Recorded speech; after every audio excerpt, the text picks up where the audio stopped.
آج ہم پاکستان کی کرپٹو کرنسی کی دنیا میں ایک بہت بڑی پیشرفت کا جائزہ لے رہے ہیں۔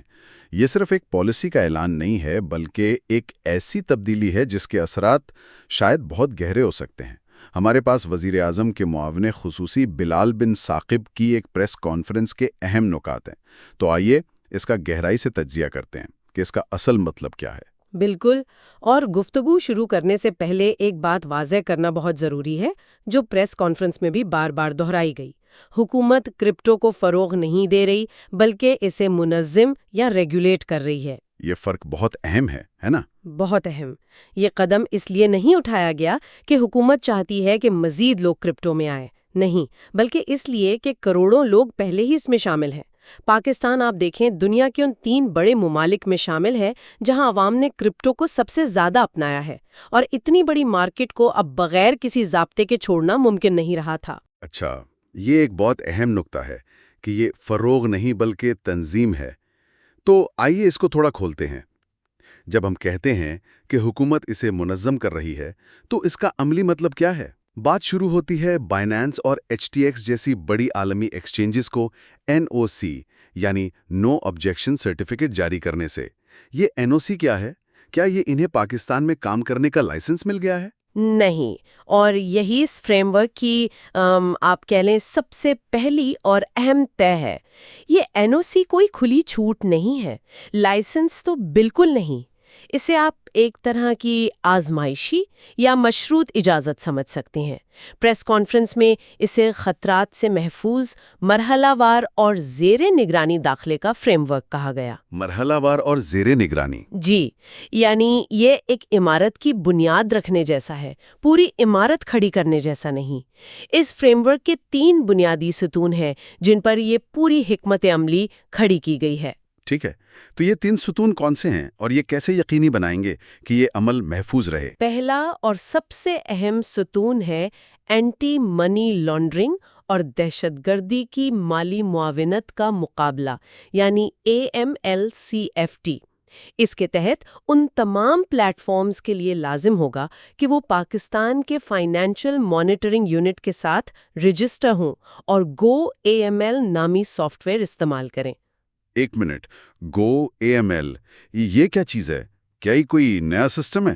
یہ اقوام متحدہ کا تیار کردہ ایک سافٹ ویئر ہے جو دنیا بھر میں مالیاتی ادارے مشکوک ٹرانزیکشنز کو رپورٹ کرنے کے لیے استعمال کرتے ہیں۔ تو بنیادی طور پر یہ پاکستان کو عالمی معیار کے رپورٹنگ سسٹم سے جوڑ دے گا۔ اچھا۔ اس کا مطلب ہے کہ اگر کوئی بھی غیر معمولی یا مشکوک ٹرانزیکشن ہوتا ہے تو وہ فوری طور پر حکام کی نظر میں آ جائے گا۔ تو یہ پاکستان کے لیے FATF جیسی عالمی تنظیموں کے سامنے بھی بہت اہم ہوگا۔ بالکل، اپنی ساخت بہتر بنانے کے لیے یہ بہت اہم ہے۔ اچھا، تو یہ پہلا ستون مالیاتی جرائم کو روکنے کے لیے ہے۔ یہ تو بہت مضبوط لگ رہا ہے۔ دوسرا ستون کیا ہے؟ دوسرا ستون ہے ملکیت اور کنٹرول میں شفافیت، یعنی اس بات کی مکمل جانچ پڑتال ہوگی کہ ان کمپنیوں کا مالک کون ہے، انہیں کنٹرول کون کر رہا ہے اور ان کے پیچھے کون لوگ ہیں۔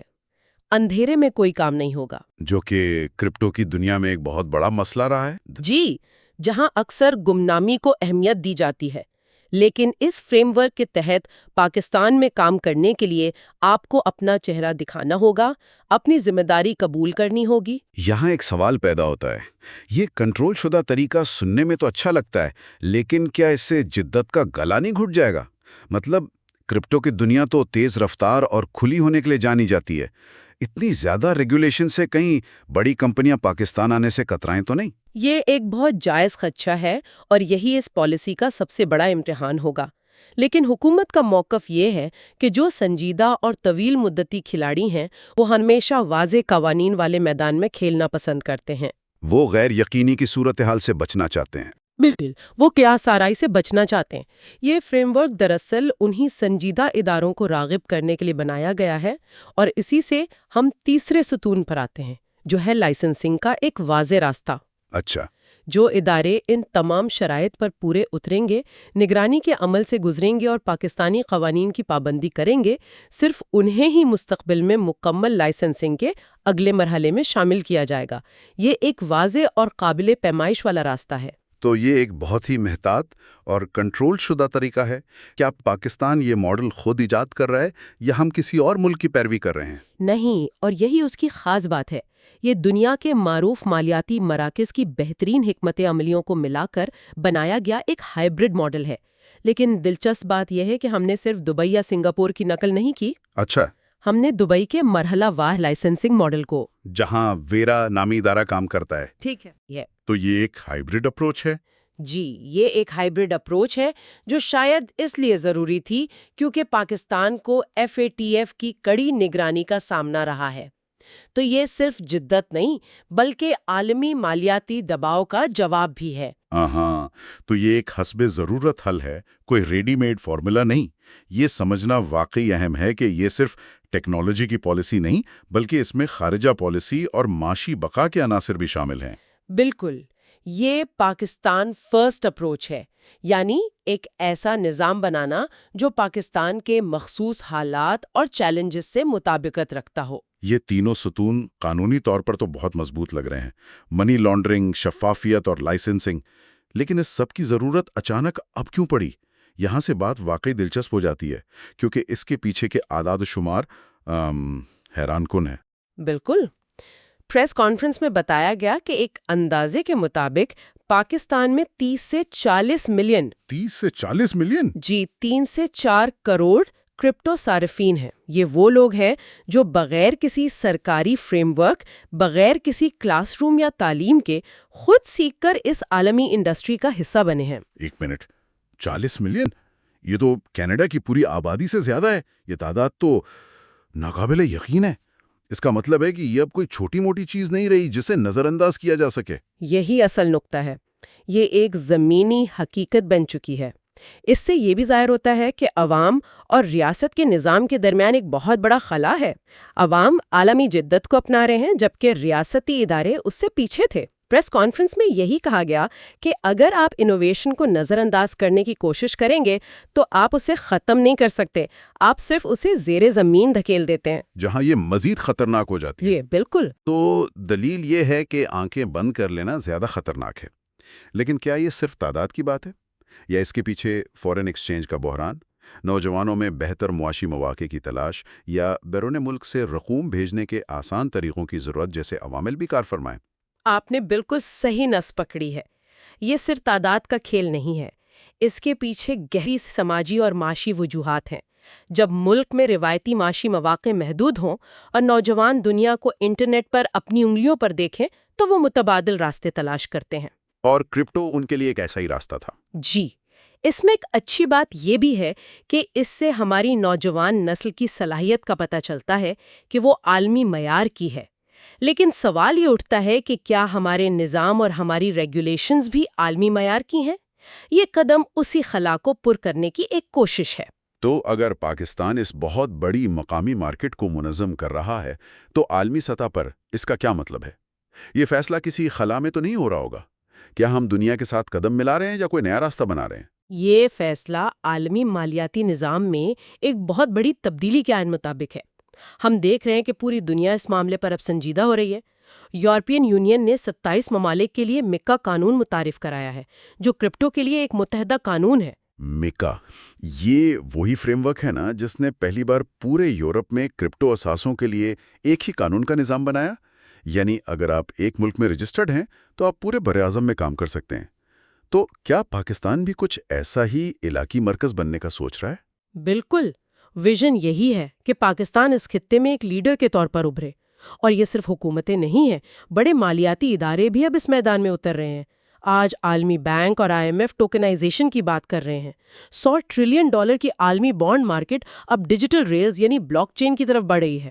ٹوکنائزیشن، یہ ایک اور تکنیکی اصطلاح ہے۔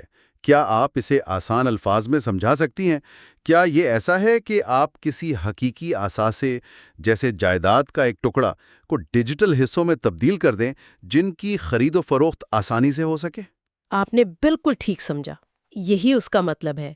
اس سے اثاثوں کو زیادہ قابل تقسیم اور قابل تجارت بنایا جا سکتا ہے۔ جب بلیک راک جیسا دنیا کا سب سے بڑا اثاثہ جات کا مینیجر کہتا ہے کہ مارکیٹوں کا مستقبل ٹوکنائزیشن ہے، تو اس کا مطلب ہے کہ یہ اب کوئی تجربہ نہیں رہا، یہ مستقبل کی حقیقت ہے۔ تو بڑے ادارے اب اس میں دلچسپی لے رہے ہیں؟ جی، وہ کیا سرائی نہیں چاہتے، وہ منظم اور قانونی راستے چاہتے ہیں، اور سرمایہ وہیں جاتا ہے جہاں قانون واضح ہوں۔ جو ملک پہلے ضابطے بنائے گا، سرمایہ اور ٹیلنٹ وہیں آئے گا۔ ایک منٹ، تو یہ صرف بائنانس پر ٹریڈنگ کو قانونی حیثیت دینے کی بات نہیں ہے؟ اگر ہم بلاک چین انالیٹکس اور ٹوکنائزڈ فائنانس کی بات کر رہے ہیں تو اس کا مطلب ہے کہ حکومت کرپٹو کو صرف ایک اثاثے کے طور پر نہیں بلکہ ایک بنیادی ٹیکنالوجی کے طور پر دیکھ رہی ہے، ایک ایسی ٹیکنالوجی جس پر مستقبل کی معیشت کھڑی ہو سکتی ہے۔ کیا میں صحیح سمجھ رہا ہوں؟ آپ 100% صحیح سمجھ رہے ہیں، اور یہی اس اعلان کا سب سے دور رس پہلو ہے۔ پریس کانفرنس کے مطابق یہ فریم ورک پاکستان کو 2035 اور 2050 کی صنعتوں کے لیے تیار کرنے کی کوشش ہے۔ ان میں صرف ٹریڈنگ نہیں بلکہ block chain analytics, cyber security, compliance technology اور ٹوکنائزڈ فائنانس جیسی چیزیں شامل ہیں۔ یہ وہ شعبے ہیں جہاں مستقبل کی نوکریاں پیدا ہوں گی۔ تو مقصد یہ ہے کہ نوجوان صرف اس ٹیکنالوجی کو استعمال نہ کریں بلکہ اسے بنائیں بھی۔ بالکل، مقصد یہ ہے کہ پاکستانی نوجوان صرف صارف یعنی کنزیومرز نہ بنے بلکہ وہ موجد بلڈرز بنے۔ اچھا، وہ عالمی ماہرین بنے اور عالمی جدت کی میز پر ان کی اپنی کرسی ہو۔ مجھے یاد ہے کچھ سال پہلے جب میں یونیورسٹیوں میں لیکچر دیتی تھی تو سب سے ذہین طلباء ملک سے باہر جانے کے خواب دیکھتے تھے۔ اس پالیسی کا ایک غیر اعلانیہ مقصد اس برین ڈرین کو روکنا بھی ہے، انہیں یہ یقین دلانا کہ وہ عالمی معیار کا کام پاکستان میں رہ کر بھی کر سکتے ہیں۔ انہیں ایک راستہ فراہم کرنا۔ جی، یہ ایک قانونی اور منظم راستہ فراہم کرنے کی کوشش ہے تاکہ یہ ٹیلنٹ ملک سے باہر نہ جائے۔ تو آج کی اس گہری گفتگو کے اہم نکات یہ ہیں، حکومت کا مقصد فروغ نہیں بلکہ ریگولیشن ہے۔ ایک مرحلہ وار، محتاط اور عالمی ماڈلز پر مبنی فریم ورک متعارف کرایا گیا ہے۔ اس کا فوری مقصد ملک میں پہلے سے موجود کروڑوں صارفین کو قانونی تحفظ فراہم کرنا اور مالیاتی جرائم کو روکنا ہے، اور سب سے بڑھ کر یہ پاکستان میں ایک ڈیجیٹل مستقبل کی تعمیر کا طویل مدتی ویژن ہے جس کا مقصد نوجوانوں کو صرف صارف سے موجد بنانا ہے۔ اور نوجوانوں کے لیے اس میں ایک واضح پیغام ہے کہ مستقبل کا انتظار نہ کریں بلکہ اسے خود بنائیں۔ یہ NOC منزل نہیں بلکہ اس عمارت کی بنیاد ہے جو اب انہوں نے تعمیر کرنی ہے۔ یہ ان کے ہاتھوں میں ہے کہ وہ اس موقع سے فائدہ اٹھا کر ان نئے شعبوں میں مہارت حاصل کر کے پاکستان کا مستقبل یہاں خود بنائیں۔ اس گفتگو کے بعد ایک سوال ذہن میں ابھرتا ہے جسے سامعین سوچ سکتے ہیں۔ پریس کانفرنس میں پاکستان کو مراکش سے ملیشیا تک کی ابھرتی ہوئی مارکیٹوں کے لیے ایک عالمی کیس اسٹڈی بنانے کا ذکر کیا گیا۔ تو سوچنے کی بات یہ ہے کہ کیا ایک ایسا ملک جہاں ٹیکنالوجی کو اس قدر نچلی سطح پر یعنی گراس روٹس لیول پر حکومت سے پہلے اپنا لیا گیا ہو، وہ واقعی اسے ریاستی سطح پر منظم کرنے میں دنیا کی رہنمائی کر سکتا ہے؟ کیا یہ باٹم اپ اپروچ ایک نیا عالمی ماڈل بن سکتا ہے؟